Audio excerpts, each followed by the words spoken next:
Whoa, that's fucking cool as shit. My You giant get that on heart-shaped there? rock. Dang. Yeah. Me and my boyfriend got pregnant when we had been dating for 3 months. Mm-hmm.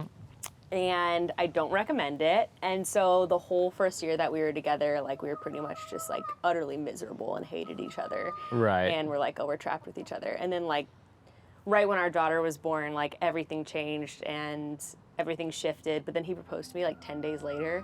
And I Oh, was that's a literally, little like, early. You're like, I was, fuck. I Like, was I'm literally less than exhausted. 2 weeks postpartum, yeah. And I was just wow.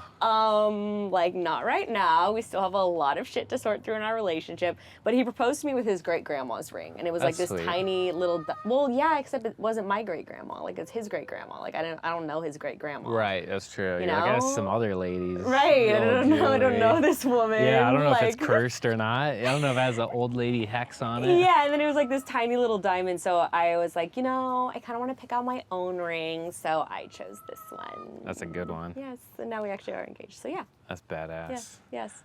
What's up, everybody? Welcome to my friggin' podcast, dude. Out here with the chickens. Out here with my dear friend Bekah. You might know her from the Chatty Broads podcast. Or from the Bachelor. Yeah. I wanted to say Chatty Broads first. Right. Thank you. before Thank the you. Bachelor. Hopefully I've transcended Bachelordom You've to a certain absolutely degree. transcended Bachelor. Thanks. Especially amongst your fans. So I did this girl, and she listened to Chatty Broads. Yeah. And even though we've been friends for years, Yeah. she knew way more about you and Jess than I did, which I thought was a really interesting.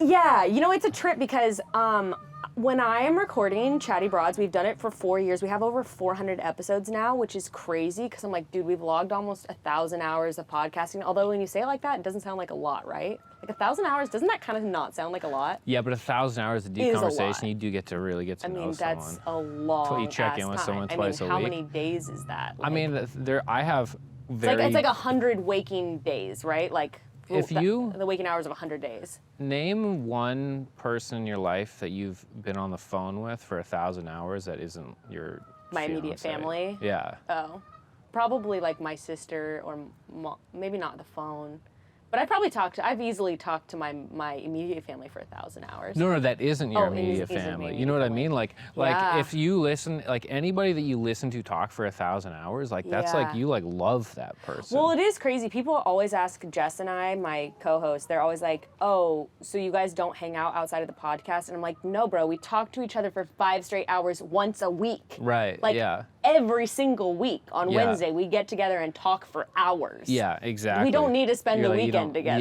Yeah. Like, Exactly. I mean, we could, but Yeah. it's like I have other friends that I also need to prioritize nurturing our relationship. Absolutely. We get that built into our job It's- every week. Yeah, that's like me and Harry. We Right. just because you hang out, you meet up, You have and then your- you have your a set podcast. hangout, yeah. Like before this, we had a full podcast. It was the great conversation, and then this, Right. and then we'll probably stop recording, and then after, Right, and stuff. chat, exactly. Yeah. So, exactly. And usually I stay at Jess's house for like an hour after talking about all the stuff Yeah. we can't record. See, but that's kind of my goal with this podcast is also like I want it outside of a studio and I want it like with these mics and stuff like that because I always found like once people stop recording and they're just like chilling having a Yes. conversation, that is usually like a little more interesting. Yeah. And so I'll even find myself like lowering the energy of the conversation to like a non-podcast frequency, even though it's a podcast. But no, I like that because I like that I've had that idea too of like to be in someone's space.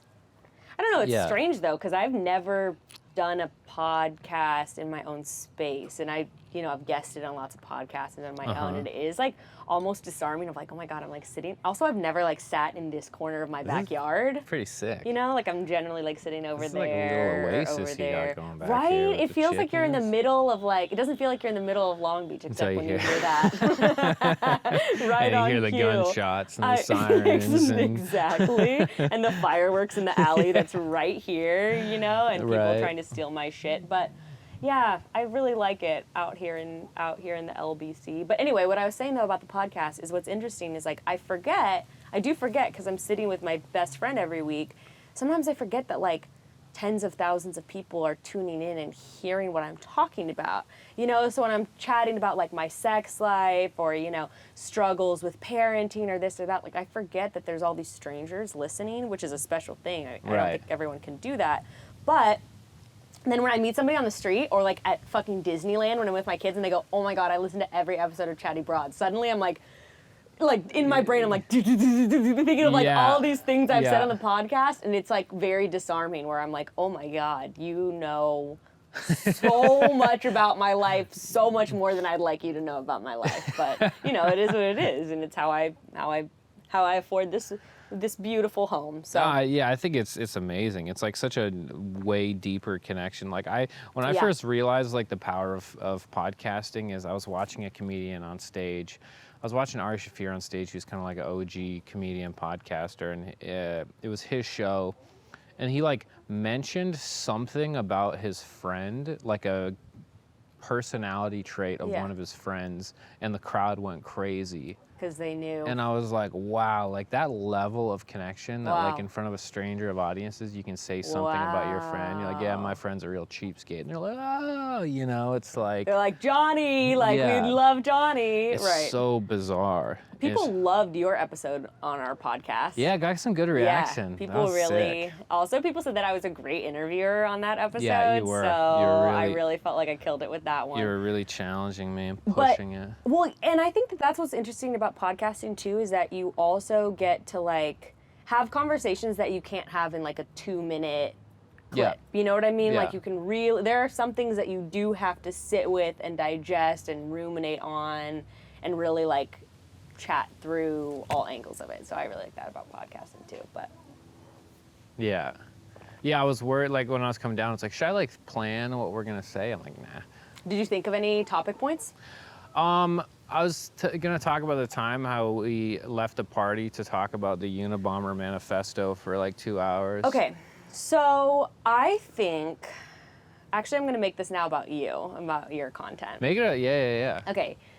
And I asked my boyfriend if I should say, I guess my fiance. I think don't you think fiance is like a really corny thing to say? Is it just me that thinks that's really corny? It's a little odd because it's also like a transitionary title. Exactly. It's kind of like pregnancy, It's like in fighting, there's like an interim champion. You're not husband, you know, it's just weird. Like, and fiance just feels like a weird sort of, you're like, my fiance. And then I feel I have to be like, look at my engagement, you know, I'm engaged. Exactly. It's just kind of, I don't really like saying that. So I usually say either boyfriend or husband, depending on where I am. Because I definitely say, you know, when the plumber's over, I'm like, my husband. I have to talk to my husband, you know. Yeah. That's a good deflection, by the way, too. When people are like, so are you going to pay for this? I'm like, well, I have to talk to my husband about it. Yep. But I just don't really want to tell them no to their face. You know, then I can just text later and be like, sorry, I'm not interested. It's not in our budget, whatever. Oh, that's the way to do it. You know, that kind of thing. Anyway, so I asked my boyfriend, my husband, the in-between boyfriend, husband, I was like, should I say this? Like, and he's like, that's mean. You shouldn't say this. But I'm going to say it anyway. Yeah, of course. So I obviously I knew you. When did I first met you when you came on to do the podcast and we didn't release it. Yeah. I think the audio got fucked up or something like that. Yeah. But that's okay. That wasn't as good as the one where you came on recently. It was a much better one. Yeah, you were also in a place where you were really, I think we talked about this on the most recent episode, but you were really kind of like, you were in like a darker place in terms of your relationship, or in a different place in terms of your relationship to like kind of your upbringing and your beliefs and all of that. The first time. Yeah, and you were kind of just like, I don't know. Yeah. I don't know. And the second time I was way more, came from a way more positive place. It was perfect the way it worked out. It was so much better. But so anyway, first met you on that, and then I also met you when we did Harry's interview, which was also really fun. Oh, yeah, that was fun. But then I listened to you last year on Pete Holmes' podcast. Yeah. Which I don't really listen to, but I think you posted it, and I was like, you know what, I'm going to listen to it. And I listened to it like the whole 2.5 hours or something like that. And I was like, oh my gosh, like this guy is so cool. Like, hell yeah. Wow. I was like, wow, I'm like so impressed. I told Jess, I was like, oh my gosh, like I didn't know all this about Abby. Like, wow. And then I had like this really big crush on you from listening to you on the podcast. Nice. And I was like, oh my gosh, like, you know, I just think he's so cool. And then talking to you after that party too about the manifesto, I was like, oh my gosh. And then... Oh no. And then I got to know you. Oh no. No, I'm just kidding. But you just inflated my ego, and now you're about to pop it. No, but this is the part that my fiance told me not to say. No, I want to hear it. But I feel like I get what you do with your stand-up and with your internet content. And I get it. It's funny. Yep. You're a funny person. But it's not... Am I being inauthentic? It's not authentic to you. Interesting. And it's You're not right. that, and it's, no, and you're I absolutely know, right. And I know that the whole thing is that it's like inauthentic. Like, I get that. Okay. But... Can we think, what's an example of that though? Okay, let me think. Is it like a lot of the influencer stuff that I do? No, I don't think influencer stuff is, I mean, I do a lot of influencer stuff, and maybe that doesn't, like, match my personality, but that's whatever. That's fine. No, it's this, okay, perfect example. So we went to go see Tim Dillon, and you opened. In, where was that, Brea or something like that. Yeah. And afterwards, we were talking about your set, and Gray, who's my fiance, he was like, I don't know how it got brought up, but he was basically like, oh, when you said that you had never eaten meat, like there are these different things that you set up, put in your set, you know, where you're like, say these jokes and you say like, oh, I've never eaten meat, whatever. And he was like, oh, there are certain tidbits about your life that are interspersed throughout your set. For example, the one I can think of offhand is that you've never eaten meat in your life, right? You've always been a vegetarian. Yeah. Basically, Gray was like, oh, that was so clouded by the fake bro douchey thing that's just like a part of the joke setup. He's like, that I didn't even believe that. I didn't know that was real. So then when I was telling him, I'm like, no, Gray, he actually was raised on a Hare Krishna commune and has never eaten meat in his life. Gray was like, what? Like, that's crazy. He's like, I literally did not believe these tidbits of real information dispersed throughout the set because it was lost amidst the character that you were using as a setup for these jokes. Interesting. And so we were talking through it and we were like, dude, Abby's real life experiences are so, your personality and the things that you do and have lived through are so interesting in and of themselves. You don't need any kind of setup. Like, you don't need that. Like, if you opened up your set and were like, you know, so my, I mean, I'm not a stand-up comedian, but like, you could literally be like, yeah, so my first memory is my mom driving us into a lake in her car. It's like, I mean, I don't know if you would want to open up, but that's a real fact. You know, whatever, this is a traumatic fact. No, but like, I know what you're saying, like, though. Like, if I just come from like a, trying to blend like that authentic person who I am on podcasts, like bring that onto stage. And your experience, like all of your experiences are interesting and also like great setups in and of themselves of like jokes and that, because your critique, what you're getting at with this critique of like influencers and Hollywood and all of that kind of stuff. Maybe I should do a one-man show. You could. It's not a bad idea. You could. And then just make it funny. Because if there's moments of sincerity mixed with the elements of comedy, the comedy stands out and the sincerity stands out even more. Exactly. So like perfect example of someone who does that fantastically is Theo Von. He's always just talking about stories from his childhood. Obviously, granted, the way he tells them is just like naturally funny because he's fucking hilarious. I think a lot of it can't, I mean, not all of it can be real too. Of course. But the way that he is, you feel connected to him and you remember him because of who he is. You don't, because you can remember, you won't remember someone's name just because they're funny. I'll watch a set of someone, you know, when I go see comedy and I'll be like, oh, they were funny, but they don't like stick with me. The people who stick with me is after their set, I feel like I knew a part of them. Right. And I feel like if you can leave people with that feeling of like who you are, there are so many jokes of you talking about like the Unabomber manifesto, and like you could talk about the points in that you think are great, and like how funny is it to be like, you know, well, yes, he did bomb people, but you know, like, I mean, that in and of itself is like a funny thing. Yeah. But then you can also talk about the things in that actually like make you tick and that you're interested in, and like share that with the world. People want to like, you can show people who you are as Abby, like not the things that you want to talk about, right? Because there's the things you want to talk about, but you don't have to talk. You don't have to use this other lens to talk about them. You can just be yourself.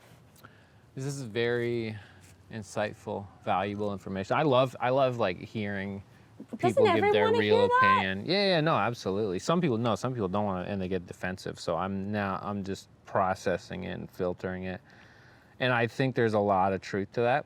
But also, I think this like funny, goofy person on stage, this kind of like bro, that also is me too. Sure. I'm a fucking dude that wants to take over the world, and I don't know. But show more of that other side of you, because I think part of what the goofy bro-y thing, part of it, I think the problem is that it's. I don't even think I come off that bro-y on stage. Maybe I do. Really, I feel like you really play up like the bro-y thing. No, Let me think. Well, you have to have like a sort of a masculine edge on stage. You have to like have some authority on stage a little bit. Why? Because the crowd will think they can run over you. No, but there's plenty of people that don't have like I mean, you have to be confident, yes. Yeah. But you don't have to have like a masculine edge per se. I think it's just when you're trying to get I totally understand what you're saying. Yeah. In order to get to that part where I can incorporate more of that and more authentic and longer stories, it just requires there's a certain delivery and there's a certain rhythm that you have to take on stage. Like I view comedy not even as like a joke thing. Yeah. It's more of like a musical thing. It's hard to explain. No. It's about timing and rhythm and 100%. Because it's like someone could go up and say the exact same thing and one person would be funny and one person wouldn't be. Yeah, I like that though. I'm gonna start writing more. Yeah, because I think that if you can just share more, I think that if you can just, you could still do the bro douche thing, whatever. But if you share keep in mind more, a lot of some of these jokes too are written. Some of my jokes are kind of old too. Yeah. That'll like move later into the set or like whatever. So it all kind of, it's almost like I'm compiling. I should actually start fresh where it's like, okay, I'm not doing any of those jokes and now I'm working on this new thing. I would I'm your manager or something. But I would challenge you to like, how can I share more of like me? Right. Because I think that and I actually don't remember the set super well, but I feel like you have to sort of look of like what percentage of this could anybody say, right? And it could be true about them and their life. Like how many people could go up and say the same thing? Right. But like there are so many details, unique details of your life that virtually nobody that you would be lined up with. And it also gives me if I deliver that right, then it gives me permission to, now it's like, all right, now I've established who I am. Now you can understand where my opinions are coming from on a deeper level. Gives you more credibility. Even if you disagree with them, you're like, oh, I at least know how he came to that conclusion. Exactly. There's this Brene Brown quote where she says like, I'm gonna botch it, but she basically says like, it's hard to hate someone up close. Like if you're face to face with someone, like knowing them, it's hard to hate someone. Right. I kind of disagree because sometimes I fucking hate my partner and my immediate family members and I'm face to face with them a lot. Right. But like the idea is that if a person shows you themselves, you understand them better. And like, I think that even when it comes to performances, it's like if you feel like you get a better sense of like who they are, you kind of like, yeah, exactly. You know, you're like, I don't care. Oh, yeah, right. Exactly. Yeah. Like for example, like if I meet like a stranger and they're just spewing, if they're just going off on like all like the woke propaganda, I just like that's not, they no longer become an individual. They're just like, oh, now you're just a part of this mass. You are just a pillar of a political idea. But then somebody I love can be like ultra fucking woke, whatever, and I'm just, I don't care. Like I still love this person. Exactly. It's totally cool, you know. Exactly. And but if they don't know who I am, they're just like, oh, you're like one of these like fucking weirdo, like insane people. But if they know I am, they're like, oh, you're actually like a complex individual who's got you're a opinions complex human all over the place. with an array of human experiences that make you who you are today. Right. Mm-hmm. But I think it's hard to share that on the internet or in a performance, and I think that if you can do that. And I'm also, I also... You see, this is why I don't really hang with many comedians anymore.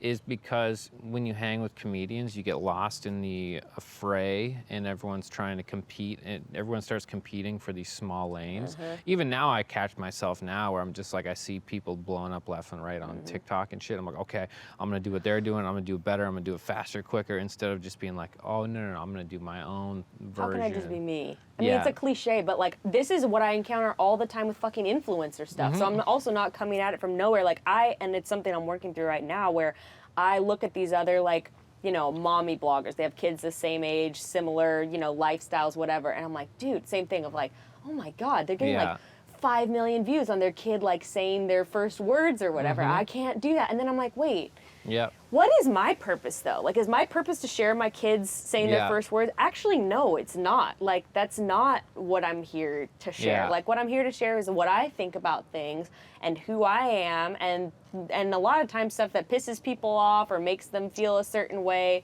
but that's what I know I'm supposed to do. So like, how can I just do more of that and just be myself? Because ultimately, that's what people respond to. And also, someone told me this the other day, which I really liked. She was on our podcast actually, and she was talking to Jess and I, and she was like, be like an indie band, like be like an underground band, you know? It's like they have their loyal crew of followers True. who will follow anything they do. You True. don't need to be like a mega pop star. I mean, you can be, that's also, great. a lot of these indie bands blow up anyway, too. Exactly. Right? And why do they blow up? Because they're authentic. Yeah, exactly. Exactly. All right, I'll share something vulnerable with you. The Yeah. other day, within the last probably week, I was thinking about my career because I'm doing this like hardcore work, focus, content push, and it's been really like emotionally testing to me about like testing my resolve, testing like my ability to like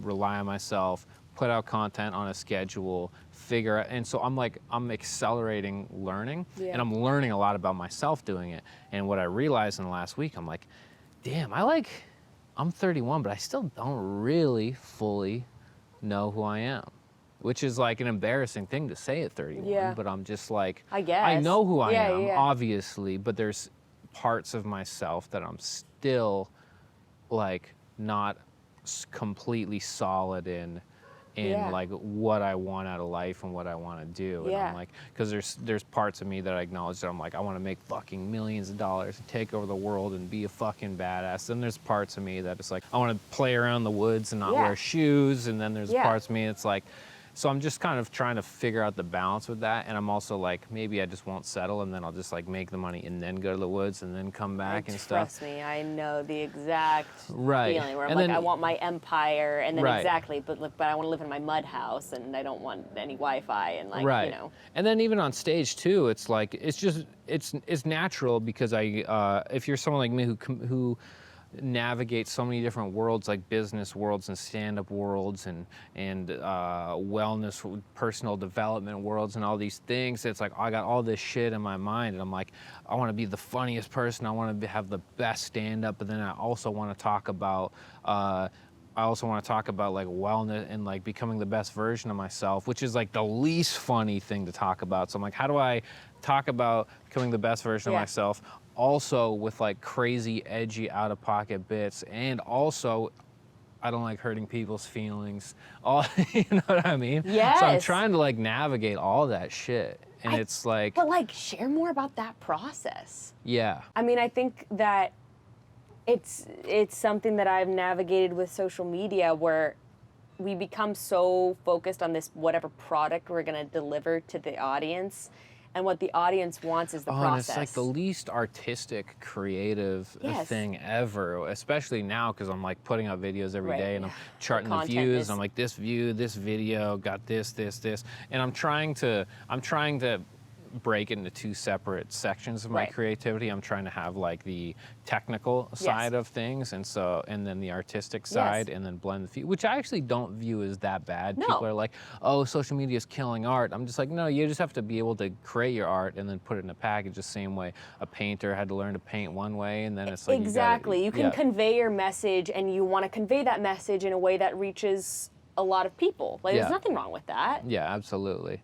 And then I guess it's just, as long as I'm not changing the message of what I'm saying, It's like appease this. the most amount of people. It's like this. It's like if you have a painting, it's just social media is ultimately a platform. You have whatever it is you've created, your painting, for example, but you can choose to put it in your closet, or you can choose to find some sort of mall where you can hang it up and thousands of people can see it when they walk by. Still the same painting, but you're choosing strategically where you're going to place it so the maximum amount of people can see that piece of art. Yeah, and what frame are you going to put it in, and are you going to use brighter color? Yeah, exactly. So I don't think there's anything wrong with that, but I think that people also want to see the process. They want to know, people want to hear what other people are struggling with.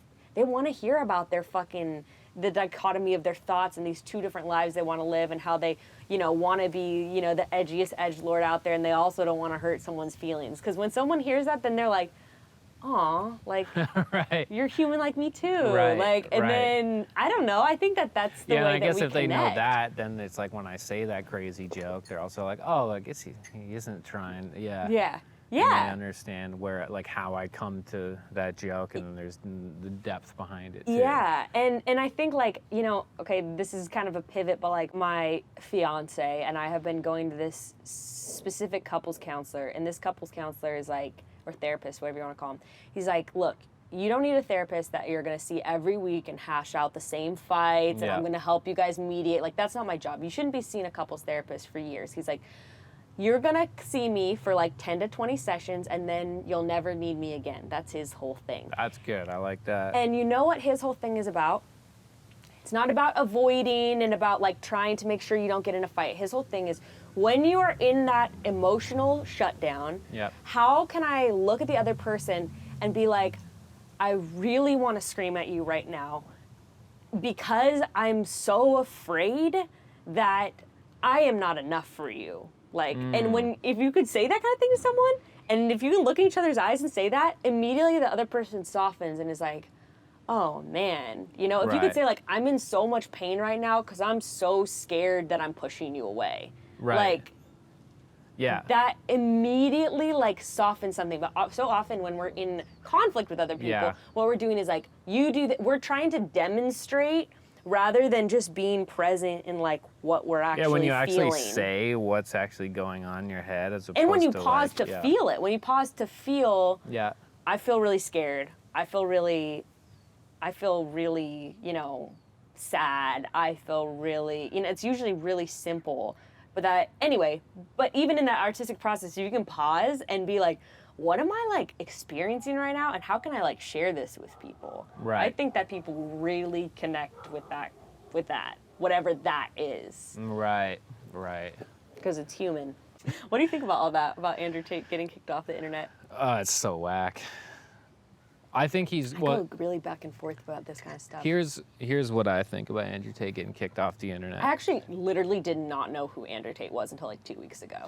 See, when I first started seeing his videos pop up on my TikTok, I'm just like, wow, this guy sucks. And then Right. like more and more videos started Right. popping up, and which basically gives him so many opportunities from so many different angles. Right. This isn't me like co-signing anything he has to Sure, say. sure, sure, sure.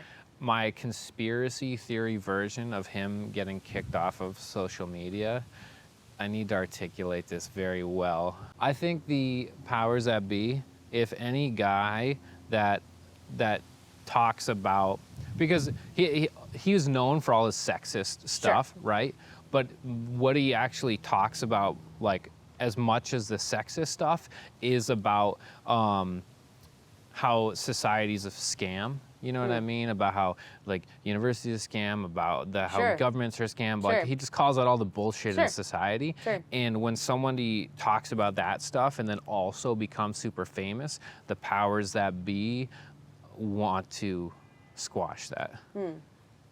Go back to what you said about the masculine thing, though, because you said That's that, also part of it. Yeah, I want to go more into that. Okay. Because I agree with that part of what you just said. I wouldn't disagree with that. I mean, I even think Like Trump. half of look, his yeah. I yeah. even think Trump was disrupting things not only for the left but also the right. Like Yeah, there was no, a lot of absolutely, Republicans who were like, absolutely. you can't fuck with the way that we've always done Yeah, things. exactly. And so you know that I agree with that part of it for sure. Anybody who Is shifting- preaches a non-globalist message Yeah. gets crushed. Or just like wants to fuck with the status quo of like how money is, which has to do with Exactly. globalism, Okay, of course. so let's not talk about the. Let's not talk Yeah, about I mean, the I agree with definition of masculine. Let's talk about how society wants men to be kind of weak, dumb, useless, not strong.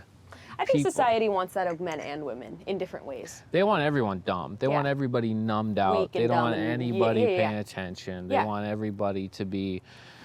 They don't want people to realize that like their freedoms are slipping away from every direction. That they're every day we're marching towards a more and more purposeless life. I think aside from that, I think people don't. I think that the powers that be don't want us to know that we have our own power. When we talk about how everything's killing you, how everything's killing the planet, how everything's trying to rob you of our freedoms, whatever. while I may agree with all that, I do feel like it leaves a lot of people with this feeling of hopelessness and defeatism. I prefer to frame it as the powers that be don't want you to know that you can create a life for yourself, right? You can create your own home. You can create your own food. You don't need these products. You can have a meaningful life without all of this bullshit, toxic, literally toxic stuff that's filling your home, that's filling your life, all of that stuff, right? Like, so I prefer to frame it like that. Like, we all literally, especially in community, which is another thing that the powers that be, let me let this chicken out. Oh no, she'll come around. She doesn't know that she thinks she's trapped over there with the. Look at perfect. Look at that perfect. She was in that cage, and she thought that she was stuck in that little cage there, and she forgot that there was a door open on the other side. She was just looking out through the wire. Perfect timing. Perfect she just analogy. Thought that through that wire, that was where she was trapped. She just had to try to go out through the other door and look. All she had to do was watch an Andrew Tate video and learn the ways of the world. Okay, wait. Go back to yourself free. Go back to the masculine chicken thing, coop though. is the Matrix, and Andrew Tate videos let the chicken know to escape the Matrix. Go back to the masculine thing. That's what I want to talk about. But before that, if you follow the status to what you were saying, if you follow the status quo of everything society tells you to do, what you would do is you'd go to college, get a big student loan, go into debt for a job that's not going to pay you money, eat canola oil all day, and get cancer and pay taxes and die and live a purposeless Wear clothes life. with lead in them from Shein, made by slave children. Exactly. And then fucking go on your phone all day and talk about how oppressed you are. Oh yeah, and then get anxiety. Why? I don't know why you might get anxiety from all those things, and then we'll put you on a pharmaceutical drug that will cause side effects and you need more pharmaceuticals. So forget the masculine, but I want to talk about this for a sec. Okay, so I used to have this idea of like everyone's society's pussies. Everyone's just talking about how they have anxiety and it's encouraged to have anxiety. Oh, and it's very illness, real. Which is, and it's very real because of the way we're fucking living. That's the one thing. That's what I realized. I'm like, no, it is real, but I don't think the solution is sitting around complaining about it. It's it's a real thing for sure. But it's a product of our environment. Yeah, absolutely. And it's like, how could we think we won't be anxious when the first thing most people do, I mean, including myself sometimes, is like wake up, drink 32 ounces of caffeine after 5.5 hours of sleep, after you sat up for 3 hours with a blue light in front of your face until 1 o'clock in the morning. After you drink your 32 ounces of caffeine, then you're gonna go sit on your little screen some more. Then you might even work out, but you're working out in front of a screen. By the way, that's another thing about working out. I know you're really into working out, which I think is good, but I was telling Jess, because I went and did my mud house building workshop. I have never felt so liberated from the consciousness of my body. It felt like I transcended my body in that week and a half where I was using my body to create something. That sounds so sick, yeah. Because you even when we're better working out, shape, you probably felt healthier. I'm sleeping so good at night. My sweat even smelled better. Like my BO was like sweeter, like during that time, which I also think has to do with just stress hormones. I had like 0 stress hormones in my body. The week before I left for that, I was in the same mode you're on of like crunch content, whatever. I would wake up sometimes in the morning and my heart would just be thumping out of my chest the minute I opened my eyes in the morning. Just like, so overstimulated. And being like in the woods, like building this house with my hands with mud. But the body thing was crazy because it was like, I didn't even think about my body. I was with all these other people and we were just in our bodies making something. And it really made me think, because I think working out is fantastic, especially in the cities that we live in. It's like, you got to do what you got to do to get the energy out of your body, to stay in shape, to stay healthy. But you're actually not making anything, right? It's like you're pushing these metal things around. I enjoy doing it too. It's fun, but it's a diversion. Like when you get that feeling of moving something with your body to create something, it's totally different. It's almost like humans came up in this totally natural world, right? And then or let's actually reverse engineer that. So most people in their day-to-day routine, they'll wake up, they'll drink a bunch of coffee, they'll get on their phone to feel connected, they'll work out because their body needs some sort of motion. Outlet, They look at screens because they need light, and they're just basically, they've taken what they should have been getting in a normal life, waking up, immediately feeling connected because they're doing something with the tribe, Oh my God, eating yeah. the good food, getting the exercise, taking that, they've taken it, ripped it to shreds, and then they have this weird, life is this hyper processed version, simulation of bits and pieces of what we're getting, and that's if you are somebody that lives in the city. That's if you're a hyper conscious person. If you have even let alone the time and energy to think about that for a minute. Exactly. Right. Like if you're a hyper conscious person, has the time and luxury to do all these things, the best case scenario, if you're some fucking Silicon Valley tech millionaire, you can get a very gross processed version of the way we're supposed to live. Yeah. I'm coming up with this shit on the spot. It's exactly true. And it was so, it's interesting too, because we get caught, I mean, this is what the powers of be want us to think too, is like we get caught in these minds of like, I don't have money, and it's so interesting, in the last few years I've made so much more money than I ever had before, and so we started taking these like fancy vacations and staying at these resorts.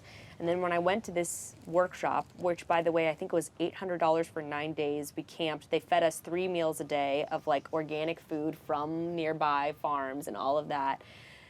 And I was like, oh yeah, this is what I'm missing. Like, this is what I love. It's being with all these random people, and at night, once we're done building all day, everyone gets out their musical instruments, and we're like little kids, and we do massage trains, and we paint together, and we sing together, and like, oh yeah, like this is what we're missing. The best. It is, makes you so happy. You're like, why would I do anything else? And then you come plug right back in, because social pressure is so powerful. And if there was even a tiny bit of social pressure to go the other way, it'd make it so much easier. Well, not to mention there's the competitive aspect too. I'm the same way as you, where I'm like, I want to build and grow and make things and crush it. That's fun. Yeah.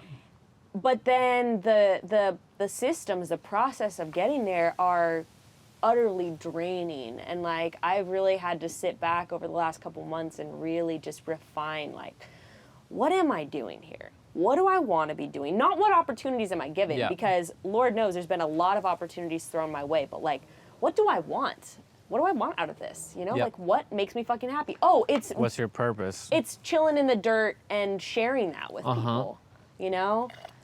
So, but I also love my life here. I love my life in Long Beach, and I like the internet. I like the fucking internet. Yeah, me too. It's fucking sick. Right? Yeah. The instant dissemination of ideas is so cool. I'm trying to think of like, what would life be without all that? Like, yeah, maybe I'm not gonna get fucking hilarious TikToks fed to me all day, every day, but it's like a slower, chiller nothing. It's like, in order to have that calmness, you have to remove a lot of the good stuff too. It's like, yeah, I like the fucking buffet of endless desserts I get to eat all the time, and so yeah, obviously it's good, but then it's like, but if I eat this like healthy, quiet, simple life. You've got the Vegas buffet. Yeah. You've got the Vegas buffet, or you've got the home-cooked meal, right? Yeah. From ingredients from your garden. You're right. It's like, there's a place for both. You just need the balance. Yeah. It's also, imagine a life with no anxiety. Like, think about the way people lived back in the day, right? They'd get anxiety like 3 times in their life. And of course there were people, and granted, of course, there were, because you read books and journals and stuff, there were definitely mentally ill people back then. For like sure. Moms with crazy, like, postpartum anxiety who always thought their house was going to burn down, and like all that kind of shit. Yeah. But yeah, no, like a normal person with like normal brain chemistry. Yeah. And Well, no, that's actually not true though. That's actually not true though. Because think about it. Your life might be filled with a different kind of anxiety. What about when your fucking crops all get killed by locusts and you don't have any food to feed your kids in the winter? All right. That's Fair. Real fucking anxiety. Fair. Yeah. And I actually think that's where anxiety is coming from. It's a fight or flight biological system that has been in place for thousands of years, but it actually is for real life or death scenarios. Like, Yeah, all my exactly. crops failing? Is a bear gonna come and, Right. eat my children? All of those very real things. But now all that misplaced energy in our body is activated when we see a comment on our phone that says something about us that makes us uncomfortable. And all of a sudden my heart is racing, and all of a sudden I feel like a bear is about to rip through my teepee and kill my children. Yeah. But really somebody on the internet said something about me interrupting my co-host on the podcast, and suddenly I'm in fight or flight mode. Exactly. But so it's basically like your body thinks you're fighting off bears your body thinks you're living real life 7 days a week. yeah Fucking crazy. Yeah, but I don't know. When I was like doing my little workshop, I didn't really have any anxiety that whole week. And also though, you know what? You might not get the funny TikToks all week, but also it was a reminder of like when you're in community with people, you know how it is. You know when you have a good night hanging out with a group of friends and no one's really on their phone all night and you're just sitting and talking. And by the way, you're laughing. People are making fun of each other. Yeah. You're just and also like lame shit becomes funny again. Oh my God. When I was you're sleep deprived and all of a sudden Yeah. no one's drinking and you're giggling about like stupid shit. Yeah. Like Summer 2020, all I did was go swimming and play volleyball and just fucking say corny ass jokes that I thought was funny. I'm like, oh, this is fucking great. I even remember on The Bachelor, because on The Bachelor, that was the longest I've ever been without a phone since I had a phone. That was 6 weeks with no phone on The Bachelor. That sounds great. Well, I'm still traumatized from that experience. But, I was with like 15 other girls. None of us had our phones. We most of the time didn't have TV or even music. And so, yeah, like you're saying, corny ass jokes. I remember I was just saying like your mom about everything. And it was so stupid, but all of us were just sitting around, spending time, and then all of a sudden when I'd say your mom for the 27th time at 11 p.m., everyone's like giggling, and can't stop laughing because it's just like we're just like sharing time with each other, and suddenly all these things are just everything's just different. That's crazy. Yeah. The That's Bachelor so crazy, was crazy to picture you on The Bachelor. that's hitting me right now. I'm like, It wow, was- you were like a girl on a reality show and like. But again, when we didn't have our phones, we all were stripped away from our family and friends and our homes and our jobs. I connected with like every single one of those women that were on the show with me. Interesting. Because we were all just like in a very When vulnerable is 15 state. women competing for one guy, does that guy become like the hottest dude in Yes. the world? So Really? desirable. Like so desirable. So yeah, Wow, you that's actually do interesting. feel like you're falling in love with this person because you're also, yes, exactly. But Everyone around you is but telling them that they're like the best catch in the world. Yeah. And you just see other girls doing it. So you're like, well, if they want it, then I want it. And I'm going to fucking I that. get it. But I bet you it's the opposite if it's like the Bachelorette and there's like 30 dudes competing. You're like, you're ew, fucking just getting ants. icked I'm out going to step by- on you. Except that the producers then, they're gonna be talking to you and saying things like, I just see the way he looks at you, and then you're like, oh my God, like you don't have any family or friends around you being like, Yeah. he's kind of weird, dude. Are you sure you want to date him? No, instead you have a producer being like, I don't know, like the way he talks about you is something special.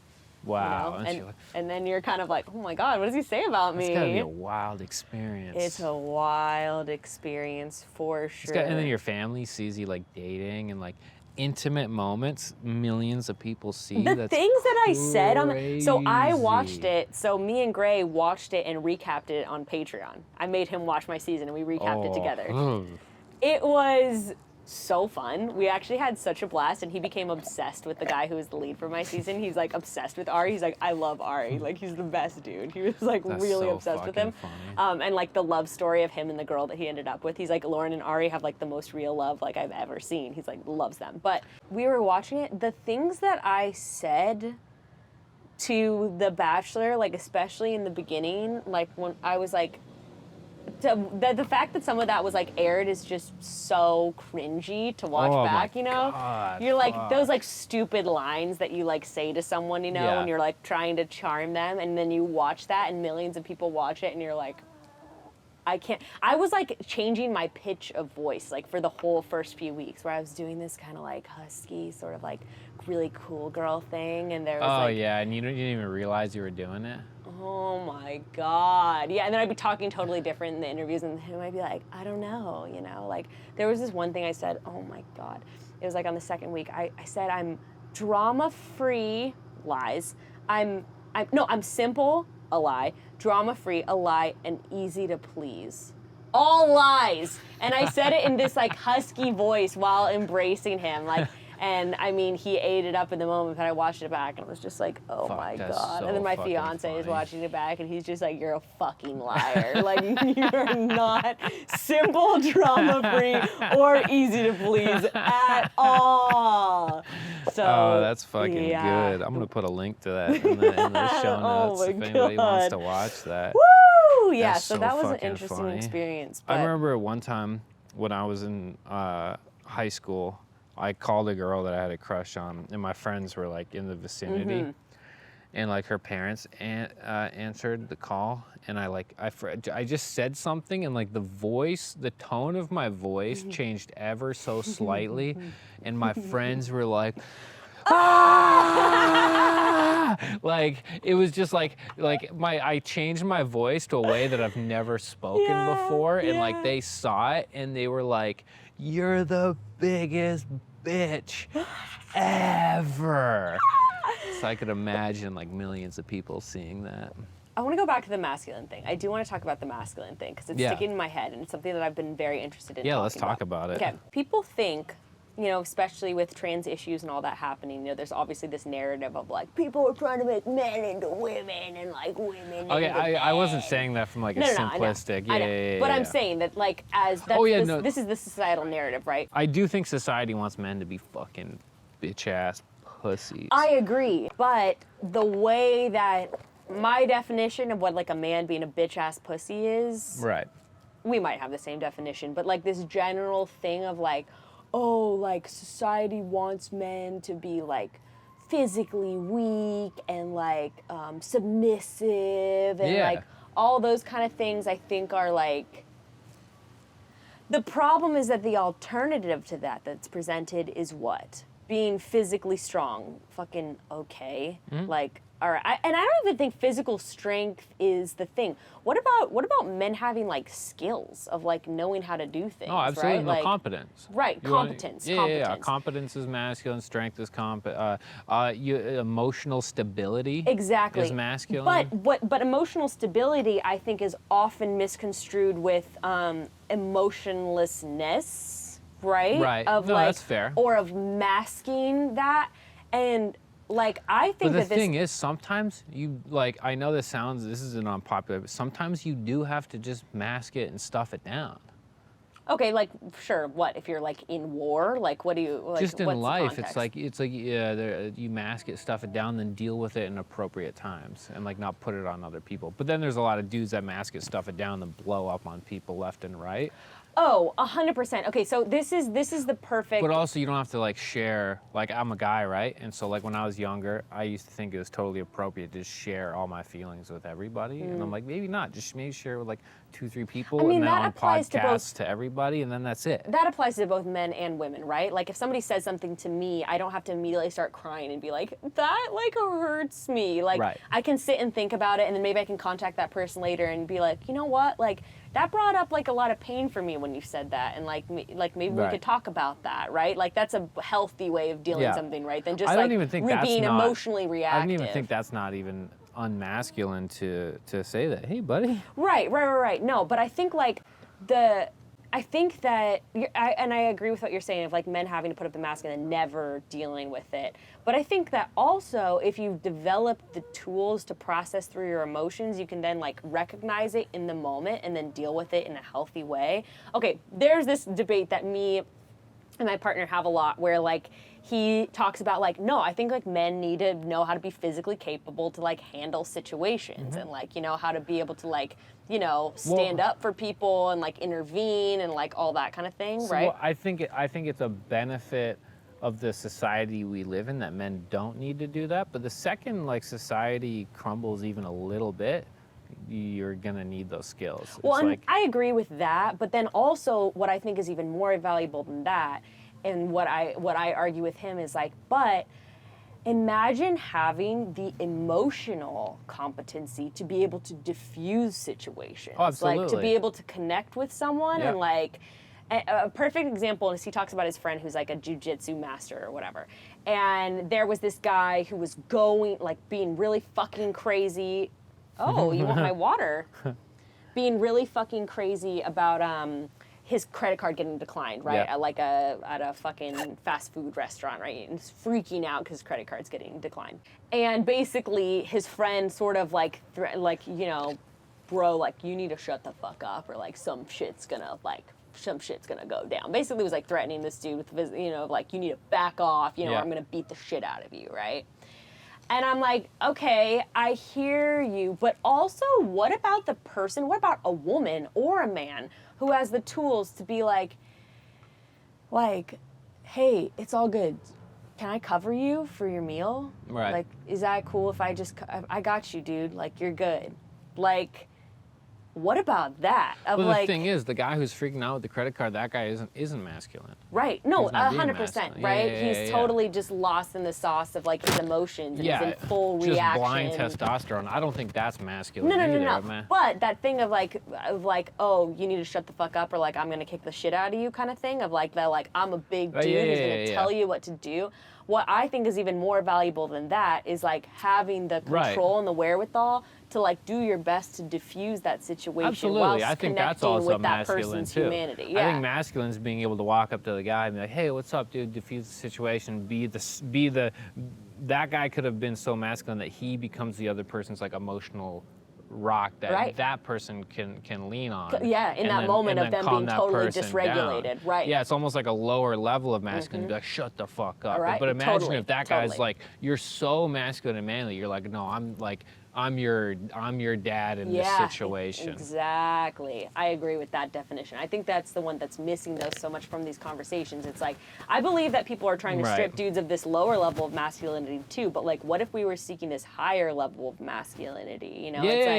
Well, that's the thing people don't realize. Like, I don't think, so just to And that's my thing with just Andrew to clarify, Tate, I don't think Andrew Tate is like the idea of like, I'm just gonna fuck everybody up and bang 90 chicks and go fuck everything. Like, that's like a fucking so low level moron, cheap, fucking cheap, drive like, through of masculinity, course. right? But he's obviously doing something. He's trying to. And there's hyperbole, like to make a point. Yeah, right? he's trying to go viral, trigger people, obviously, and there's the idea of masculine and feminine are two like it's almost like philosophies that absolutely. Yeah. Well, and by the way, what I was just going to say about Andrew Tate, what you just said too, is like him, and also people who do that, people like him, people like Trump, they're also bringing things that are already there to the surface. He's not creating any new ideas. No. Trump wasn't creating any new ideas, of course right? not. It's bringing these feelings to the surface that are already there latently, right? Like, they're not doing anything new. They're actually bringing something out of people that was already there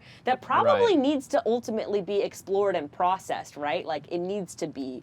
But I mean, this is just the way I see things. A lot of people disagree, but I feel like that kind of stuff needs to be purged. Yeah. And the only way it can be purged is by being brought to the surface, so then it can be processed and dealt with. But you don't just stuff that back down. No. Here's what I would say, instead of kicking Andrew Tate off of all platforms, you have a stronger message than his. Sure. You jujitsu that message instead of saying, no, it's wrong to say that. You say, you talk about what real masculinity is, and hopefully that idea will spread even further. Or you take the truths that he's doing, take that and run with it into a higher level of conversation. Exactly. I mean, you could You could bang 90 chicks or like beat a woman who doesn't agree with you, or you could actually like get to know her emotionally, so she cultivates the respect for you, where she holds you in like high esteem and like respects what you have to say because you respect her as a human being, right? Exactly. Where you acknowledge, be like, oh, you're a man, so you have this desire to bang 90 chicks. Like, what does that come from? Like, have you ever thought about like what intimacy is? Has anybody told you what that is? Have you ever thought about intimacy as a masculine man with a feminine woman, or do you know what I mean? Like, that's how you fight that back. You engage in that conversation, because the one thing he's doing is at least creating an interesting conversation over opposed to this Bringing it fucking up. boring nonsense conversations that we have on TV every day. Back to what you're saying though about like masculinity and femininity being like a concept. I agree with that because I think of like masculinity as like firm but not rigid, right? Yeah. And femininity as this sort of like flowing thing. Have you ever heard the book? It's called The Way of the Superior Man. No. It's a really good book. Sounds good. I think you'd really like it. I think I would too. It's I'm always trying to find It's written in superior men. very hippy dippy Right. language. I have a book like that with it's called like the Oh, yeah. you know, something like The Divine Woman's Way, and it's that kind of that thing too, where she's like, yeah. Let's see. I think I have the first page. The whole idea of the book is about masculine and feminine energies and balancing the polarity of masculine and feminine energies. And you have to have polarity in order to have a good relationship, right? Yeah. The man has to be masculine, the woman has to be feminine. And what does and masculinity isn't just being like, I'm gonna fucking beat the shit. Right. Masculinity is Or the about two being people, because I don't even think that has to be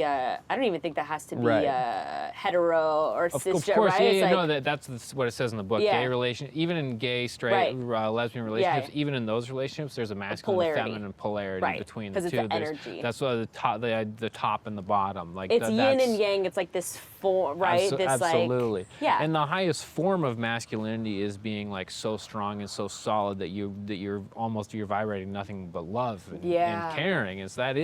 Love is like the higher form, like the purest form, being this like solid rock. Like this foundation. really good father, kind of like you're saying, of like this person that can like have so much compassion and caring and holding space for others in this container, exactly. right? And then that energy allows the woman to be more feminine. Like it talks about in the book how like if you were the feminine woman, she's always gonna be like pushing you and trying to like agitate you, and you can view that as a bad thing, or you could view that as a good thing, where it's like she's just trying to like fortify feel. you. She just wants to like feel the strength. You know what I mean? To know it's there. And then it's like, and then you allow the woman to be like creative and stuff if you're like a strong. And there's like you allow the woman to be like fucking crazy and just totally. No, exactly. But there's like a very healthy balance, and then people think feminine is just like, oh, I'm feminine. I wear a bunch of like pink shit. It's like no, it's like there's a whole other. You're a mother. You're like this whole creative, thoughtful, creator, caring person. It's like, and you don't want to be this like rigid person. You don't want to be masculine. That's actually part of the problem, though. Is I actually think in our society, too many people are operating out of the masculine. So even though, right, it's like, oh, they're trying to destroy the masculine, but also too many of us are operating in this space of like, build, destroy, destroy. Like we're all like, do. And so many women, I operate way too much out of my masculine because that's the way in our society we're taught how careers need to be built is through masculine energy, right? Yeah. But that's not really true, but that's sort of the template that we've been given. Yeah, I saw this meme. I like, one of these like healthy memes talking about like how women this would get you fired from a job for saying this, but like women shouldn't really work like a 9 to 5 every day because it's like you have monthly cycles. So like some parts, like half the month you're in work mode, another half you are like in slow mode, and you should actually like lean into that. I love this book, Women Code, recommend it, but they talk about those cycles where it's like, okay, so in your first 7 to 10 days before you're ovulating, right after your period, that's when you're in your most productive. That's when you're going to be actually at your athletic peak. Yeah. Like that's when you're going to be best at grinding shit out. Then when you're ovulating, that's the time where you should have meetings. That's the time when people want to connect with you the most. That's when you should have meetings. That's when you should approach like conflict with people that you need to like talk through things. That's when you're at your most like charming and at your best socially because, you're like trying to create another person your body is during that time. And then it's like during your menstruation, like you should be like going within yourself and doing like self-seeking work and like all that.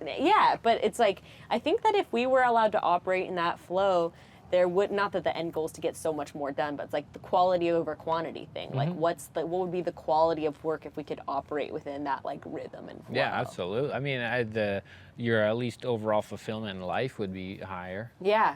I mean, there's even other countries who do that with all people though, like having a siesta. Like think about how that, like in these other countries, like, oh no, we're gonna close up everything for like a couple hours so everyone can go home and rest. Yeah, absolutely. Well, that's why I think I think a lot of the stuff that society calls masculine or toxically masculine is dudes being feminine. That's what I think. Toxically, a guy that can't handle his emotions and treats people like shit, like that. That's not masculine. Right.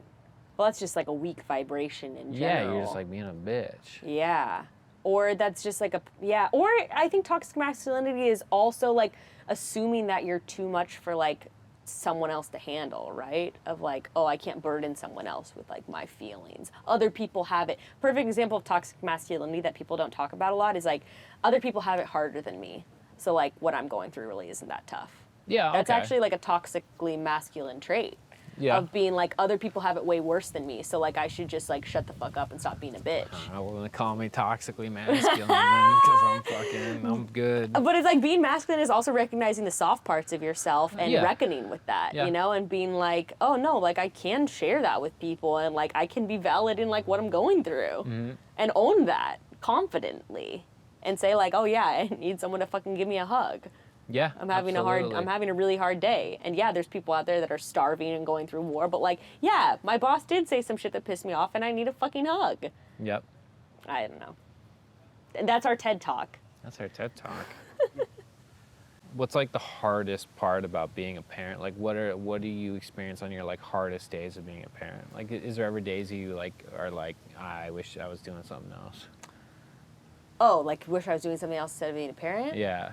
That's not the hardest part of being a parent. The hardest part of being a parent is when it brings out all the nasty shit in you. It's like when your kid won't stop crying and you know, like, if you're lucky, you know cognitively that the reason that they're crying so much is just because, like, they want to be held all the time because they're just having a hard day and they just want to be close to mom or dad, you know, and they just need that. Yeah. And you know that, but, like, the hardest part is like in those moments when you literally have the urge to fucking kick your, like literally, like you literally have the urge, well maybe other people don't, but I have the urge if I'm being honest, to fucking push my kid off of me. Right.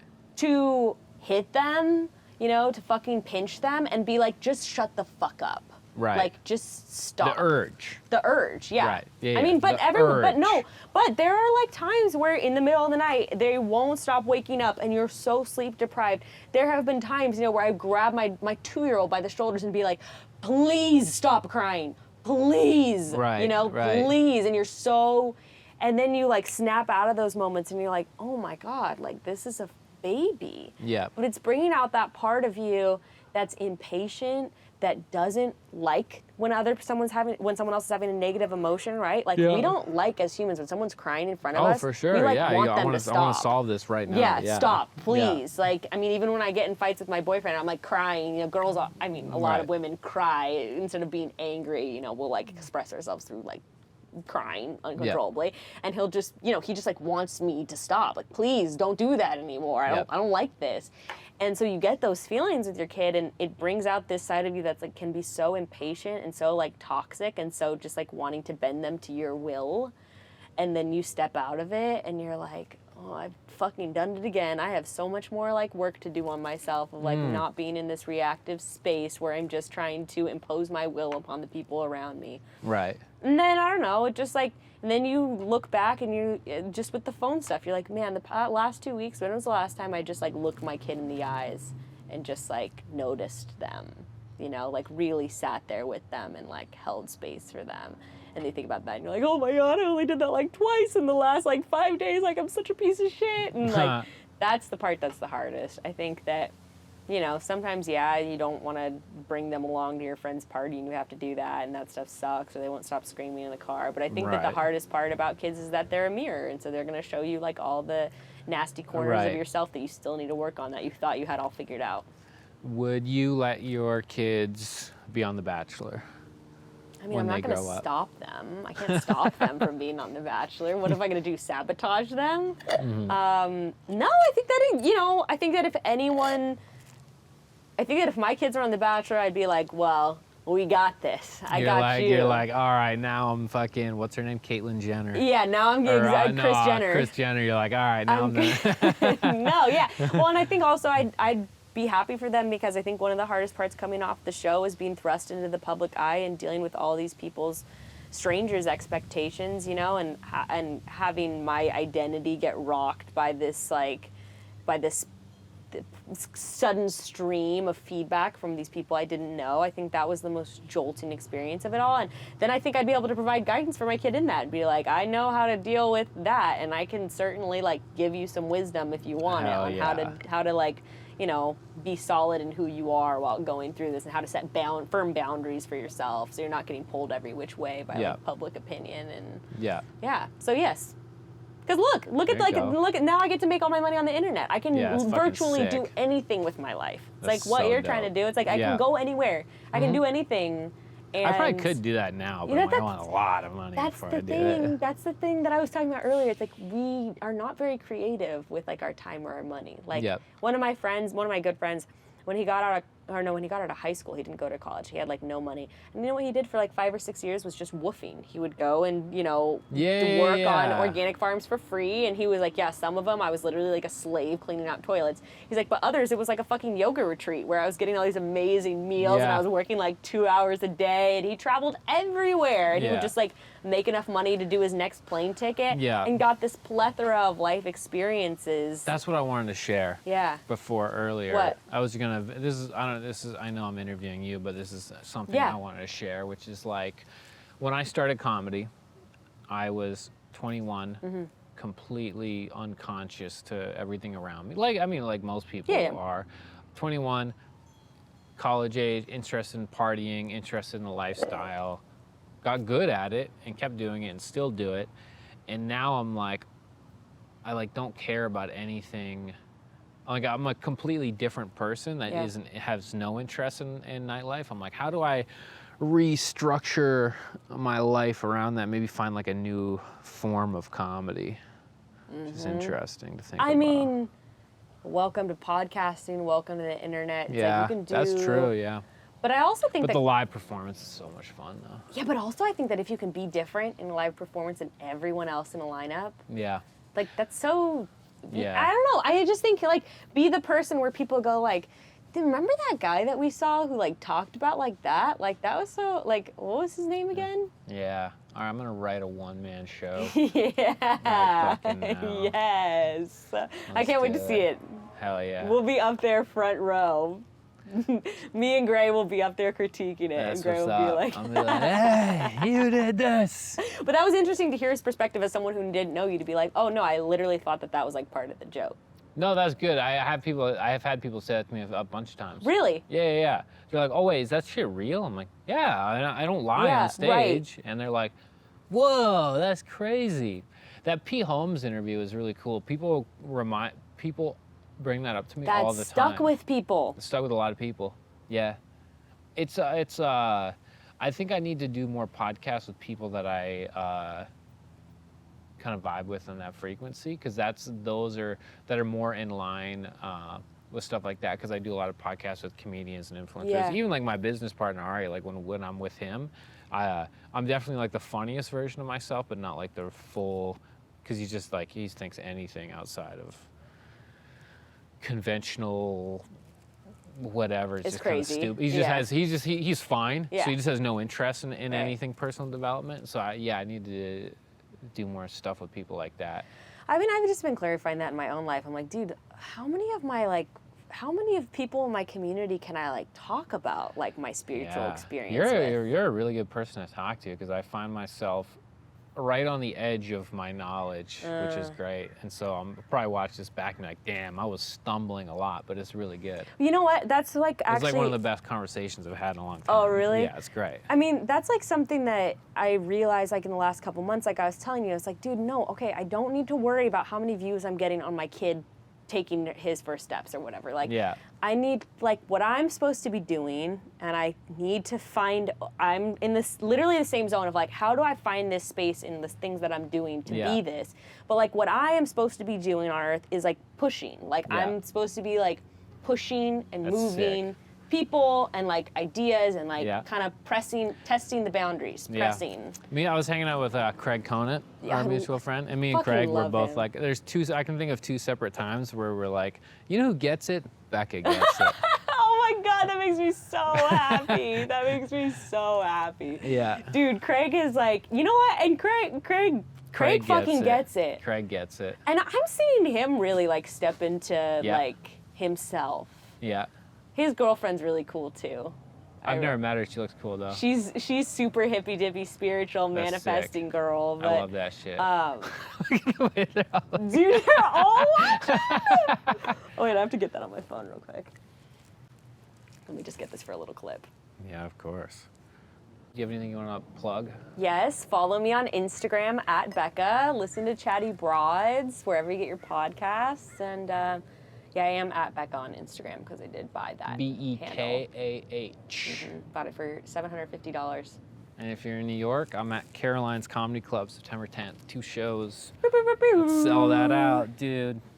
Thanks for coming on. Yeah, of Awesome course. This is hanging. so fun.